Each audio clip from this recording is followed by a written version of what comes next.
Hello there, friends. Today I have ridden my bike out once more to the beautiful Magnolia Cemetery, and I'll be reading an article to you once more from the Harvard Business Review's collection of articles on empathy. Here's the book.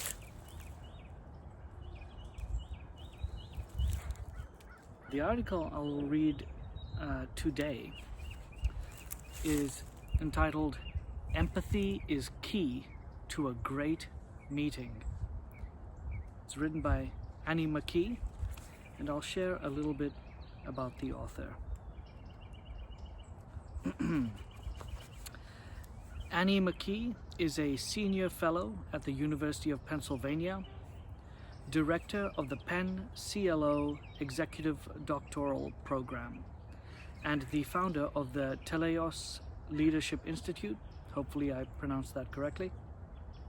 She is the co-author with Daniel Goleman and Richard Boyatzis of Primal Leadership, which was published by Harvard Business Review Press in 2013, as well as co-author of Resonant Leadership, which was published by Harvard Business Review Press in 2005, and Becoming a Resonant Leader, again published by Harvard Business Review Press in 2008. Her new book, How to Be Happy at Work, is a forthcoming work from Harvard Business Review Press. This article was adapted from content posted on the HBR website in 2015. Thought it was quite an interesting read, and hopefully you do as well. Let's begin.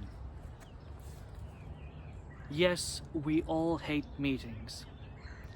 Yes, they are usually a waste of time, and yes, they're here to stay. So it's your responsibility as a leader to make them better. This doesn't mean just making them shorter, more efficient, and more organized.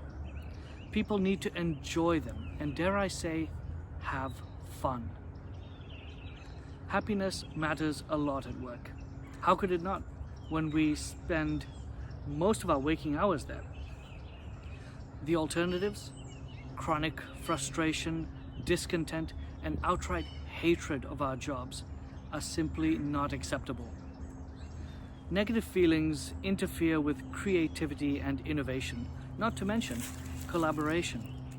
And let's face it, meetings are, for the most part, still where lots of collaboration, creativity, and innovation happen.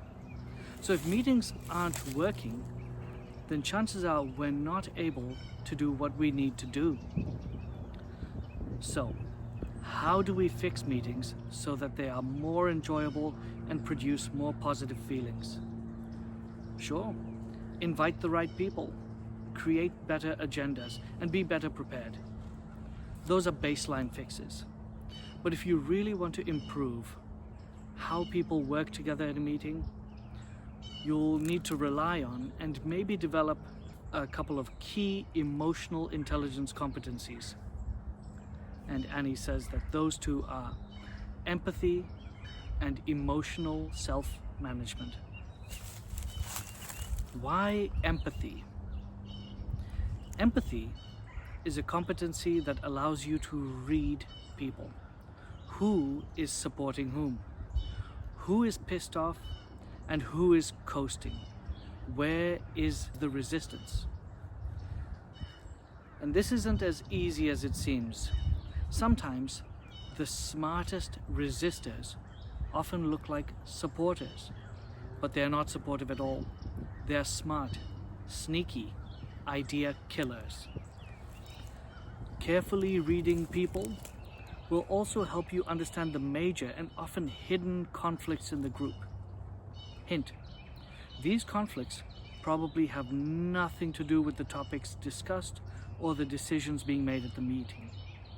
They're far more likely to be linked to very human dynamics, like who is allowed to influence whom. Headquarters versus the field, expats versus locals, the power dynamics between position, gender, age, race, etc. Empathy lets you see and manage these power dynamics. Many of us would like to think that these sorts of concerns and office politics in general are beneath us, unimportant, and just for those Machiavellian folks that we all dislike. Realistically though, power is hugely important in groups because it is the real currency in most organizations. And it plays out in meetings. Learning to read how the flow of power is moving and shifting can help you lead the meeting and everything else. Keep in mind that employing empathy will help you understand how people are responding to you. As a leader, you may be the most powerful person at the meeting. Some people, the dependent types, will defer at every turn, and that feels good for a minute. Carry on that way, and you're likely to create a dependent group, or one that is polarized between those who will do anything you want and those who will not. This is where emotional self-management comes in, for a couple of reasons. First, take a look at the dependent folks in your meetings.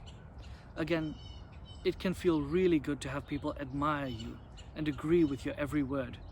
In fact, this can be a huge relief in our conflict-ridden organizations.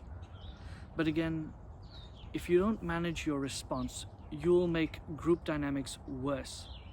You will also look like a fool. Others are reading the group too, and they will rightly read that you like it when people go along with you.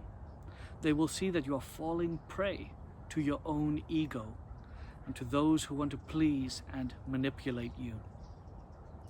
Second, strong emotions set the tone for the entire group. We take our cue from one another about how we feel about what's going on around us. Are we in danger? Is there cause for celebration? Should we be fed up and cynical or hopeful and committed? Here's why this matters in meetings. If you, as a leader, effectively project out your more positive emotions, such as hope and enthusiasm, others will mirror these feelings, and the general tone of the group will be marked by optimism and a sense of, we're in this together, we can do it. And there is a strong neurological link between feelings and cognition. We think more clearly and more creatively when our feelings are largely positive and when we are appropriately challenged. The other side of the coin is obvious. Your negative emotions are also contagious, and they are almost always destructive if unchecked and unmanaged.